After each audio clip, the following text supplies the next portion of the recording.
সাবিত্রী চতুর্দশী ব্রত, জ্যৈষ্ঠ মাস।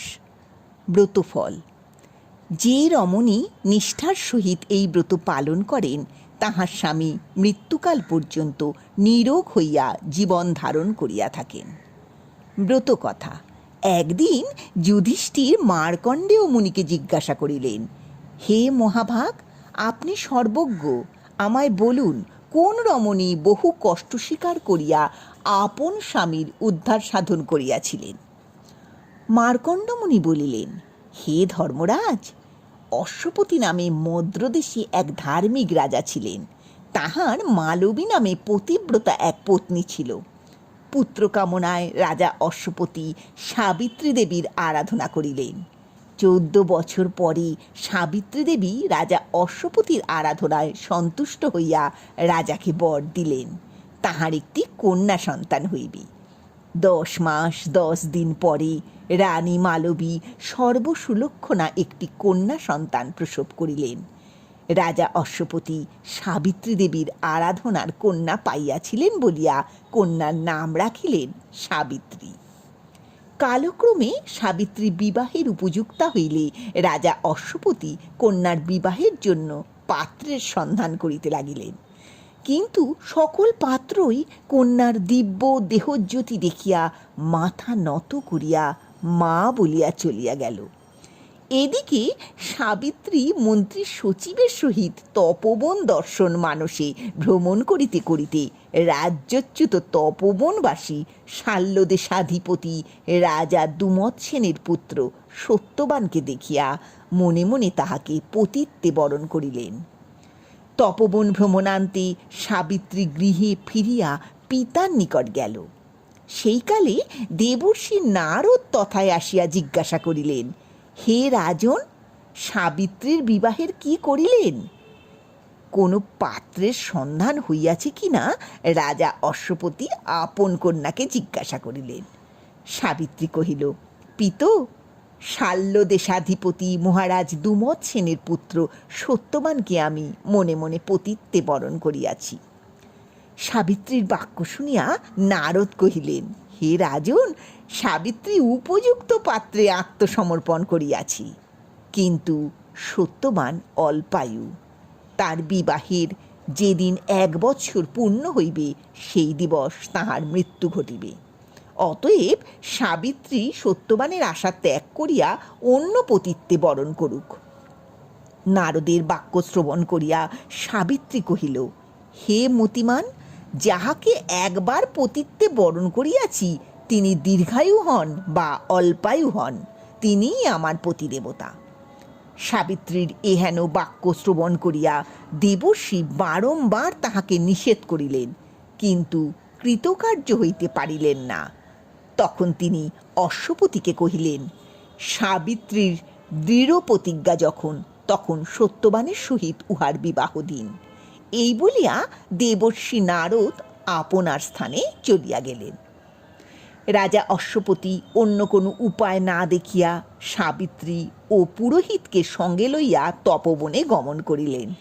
তথায় রাজা দুমৎসেনের সহিত সাক্ষাৎ করিয়া বলিলেন, হে মহারাজ, আমার এই কন্যা আপনার পুত্র সত্যবানকে পতিত্বে বরণ করিয়াছে, অতএব আপনি ইহাকে পুত্রবধূরূপে গ্রহণ করুন। দুমৎসেন অশ্বপতির এই বাক্য শ্রবণ করিয়া কহিলেন, হে রাজন, আমি রাজ্যহারা হইয়া তপবনে বাস করিতেছি। আমরা স্বামী স্ত্রী উভয়েই অন্ধ। এইরূপ অবস্থায় আপনার কন্যাকে কেমন করিয়া পুত্রবধূরূপে গ্রহণ করিব? রাজা অশ্বপতি বলিলেন, মহারাজ, আমার কন্যা সত্যবান ব্যতীত অপর কাহাকেও পতিত্বে বরণ করিবে না। কি আর করেন? রাজা দুমৎসেন রাজ্ঞীর সহিত কথা কহিয়া রাজি হইলেন। তখন রাজা অশ্বপতি সাবিত্রীকে সালঙ্কারে সজ্জিত করিয়া মুনিগণের সাক্ষাতে সত্যবানের করে সমর্পণ করত নিজ গৃহে প্রত্যাগমন করিলেন। রাজকন্যা সাবিত্রী তপস্বিনীর বেশে শ্বশুর শাশুড়ি ও স্বামীর কায়মনোপ্রাণে সেবা শুশ্রূষা করিতে লাগিলেন, আর মনে মনে দেবর্ষির বাক্য স্মরণ করিয়া দিন গণনা করিতে লাগিলেন। গণনা করিতে করিতে দেখিতে পাইলেন যে দেবর্ষির কথা মতো বৎসরের 3 দিন মাত্র আর বাকি আছে। তখন সাবিত্রী শ্বশুর শাশুড়ির আদেশ লইয়া উপবাসে ব্রত সংকল্প করিল। পরে কথিত দিনে কাষ্টের জন্য সত্যবানের সহিত কুঠার ও ঝুড়ি লইয়া উভয়ে বনে গমন করিল। বনে গমন করিয়া সাবিত্রী ফলে ফুলে ঝুড়ি পূর্ণ করিল। এদিকে সত্যবান কুঠার দ্বারা কাষ্ঠ ছেদন করিতে করিতে তাহার শিরোপীড়া উপস্থিত হইল। সাবিত্রীর উরুদেশে মস্তক রাখিয়া ভূমিশয্যায় শয়ন করিলে সাবিত্রী দেবর্ষির বাক্য স্মরণ করিয়া মনে মনে ভগবানের চরণে পতির প্রাণ ভিক্ষা প্রার্থনা করিতে লাগিল। কিছুক্ষণ পরে কৃষ্ণবর্ণ দীর্ঘকায় তেজপুঞ্জ যমকে সত্যবানের সম্মুখে দেখিতে পাইল। যখন যমরাজ সত্যবানের দেহ হইতে অঙ্গুষ্ঠ প্রমাণ প্রাণবায়ু বাহির করিয়া লইলেন, সাবিত্রী তখন ভয়শূন্যা হইয়া ধীরে ধীরে পতির মস্তক ভূমিতলে রক্ষা করিয়া জোর হস্তে যমরাজের পশ্চাৎ অনুগমনে উদ্যতা হইলে যমরাজ তাহা দেখিয়া বলিলেন, হে সাধ্বী, তুমি গৃহে ফিরিয়া যাইয়া শাস্ত্রানুযায়ী পতির শ্রাদ্ধক্রিয়া সম্পাদন করো। যমরাজের বাক্য শ্রবণ করিয়া সাবিত্রী বলিল, হে ধর্মরাজ, আপনি আমার পতিকে বন্ধন করিয়া যথায় লইয়া যাইতেছেন, আমিও সেই স্থানে গমন করিব। ইহলোকে স্ত্রীর পতিভিন্ন অন্য গতি নাই। সুতরাং তপস্যা, গুরুভক্তি ও পতিভক্তি এবং আপনার দয়ায় আমি সর্বত্র গমন করিতে পারিব। এই কথা বলিয়া সাবিত্রী যমরাজের স্তব করিতে লাগিল। যমরাজ সাবিত্রীর বাক্যে সন্তুষ্ট হইয়া কহিলেন, সুলোচনে, তুমি সত্যবানের জীবন ব্যতীত যে কোনো একটি বর প্রার্থনা করো। সাবিত্রী বলিল, হে ধর্মরাজ, যদি আপনি প্রসন্ন হইয়া থাকেন তবে আমার অন্ধ শ্বশুর শাশুড়ির চক্ষু দান করুন। যমরাজ তথাস্তু বলিয়া গমনে উদ্যত হইয়া কহিলেন, তুমি ক্লান্ত হইয়াছ, গৃহে ফিরিয়া যাও। সাবিত্রী কহিল, হে প্রভু, পতির নিকট পত্নীর শ্রম কি? আমার স্বামীকে যথায় লইয়া যাইতেছেন, আমিও তথায় যাইব। এই বলিয়া সাবিত্রী যমরাজের বহু প্রকার স্তব করিল। যমরাজ সন্তুষ্ট হইয়া বলিলেন, সত্যবানের জীবন ব্যতীত তুমি যে বর প্রার্থনা করিবে, আমি তোমার সেই বাসনা পূর্ণ করিব। সাবিত্রী বলিল, আমার শ্বশুর শত্রুগণ কর্তৃক রাজ্য হইতে বিতাড়িত হইয়াছেন, তিনি যেন পুনরায় আপন রাজ্য প্রাপ্ত হন। যমরাজ বলিলেন, তাহাই হইবে, এখন গৃহে ফিরিয়া যাও। সাবিত্রী জোর হস্তে আবার স্তব করিল।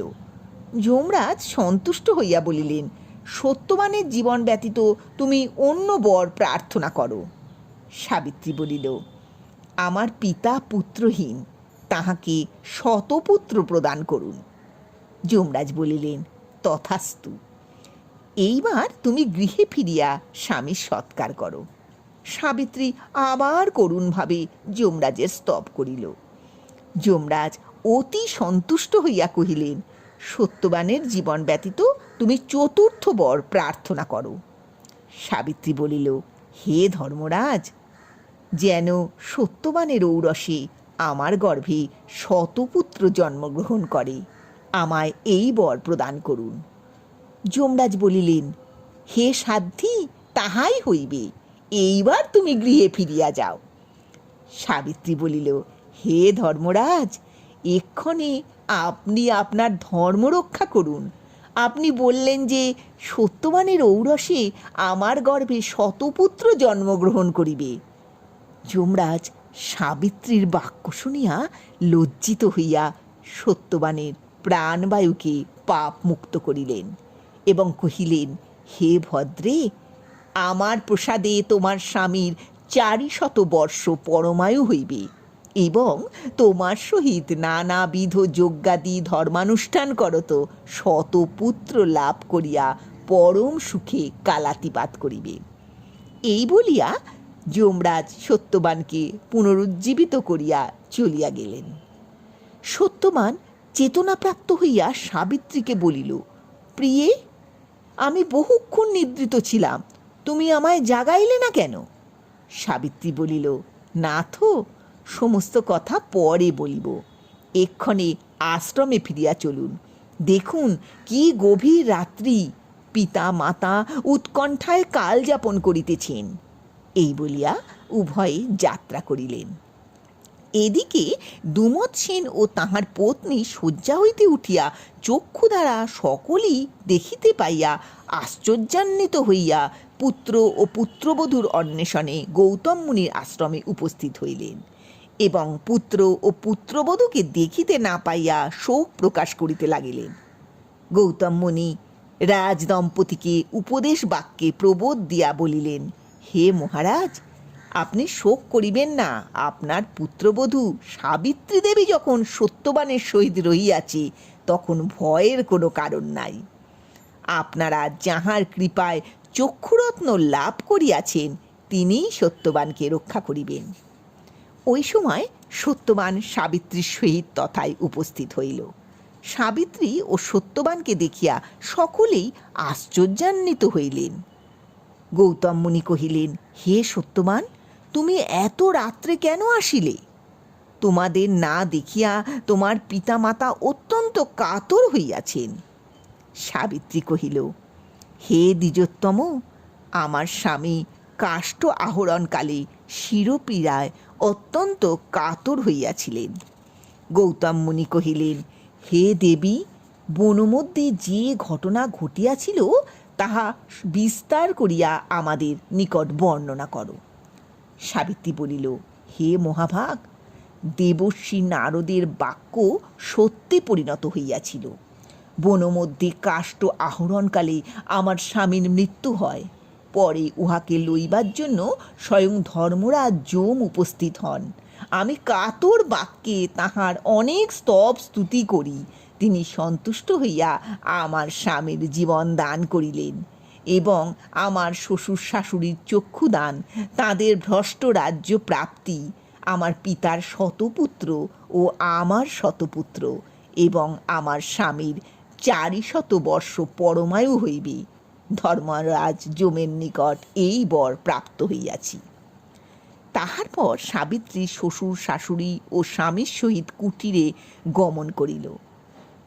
সাম্বদেশ হইতে পরদিবস মন্ত্রী, সেনাপতি, প্রজা সকল আসিয়া মহারাজ দুমত সেনকে অভিবাদন করিয়া মন্ত্রী বলিলেন, মহারাজ, আপনার শত্রুগণ বিনষ্ট হইয়াছে, আপনি স্বরাজ্যে ফিরিয়া রাজ্যভার গ্রহণ করুন। অনন্তর রাজা দুমত সেন তপবনবাসী মুনি ঋষিগণের অনুমতি গ্রহণ করত আনন্দিত চিত্তে নিজ রাজ্যে গমন করিলেন।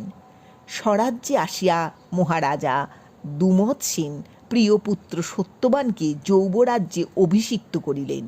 কালক্রমে সত্যবানের 100 পুত্র জন্মগ্রহণ করিল এবং সাবিত্রীর 100 সহোদরও জন্মগ্রহণ করিল। মার্কণ্ডেয় মুনি বলিলেন, হে মহারাজ, এইরূপে পতিব্রতা সাবিত্রী পিতৃকুল ও শ্বশুরকুল উদ্ধার করিয়া পরম সুখে কাল যাপন করিতে লাগিল। কায়মনোপ্রাণে যে রমণী সাবিত্রী ব্রত কথা শ্রবণ করে, তাহাকে কখনো বৈধব্য যন্ত্রণা ভোগ করিতে হয় না। সন্তান সন্ততি সহ চিরকাল স্বামীর সহিত পরম সুখে কালাতিপাত করে। ব্রতবিধান। জ্যৈষ্ঠ মাসের কৃষ্ণা চতুর্দশীর নাম সাবিত্রী চতুর্দশী। ওই দিন উপবাসী থাকিয়া যথাবিধি সাবিত্রী দেবীর পূজা করিয়া আহুতি দান করিবে। ব্রতের আগের দিন হব্যিষ্যি করিয়া থাকিতে হয়।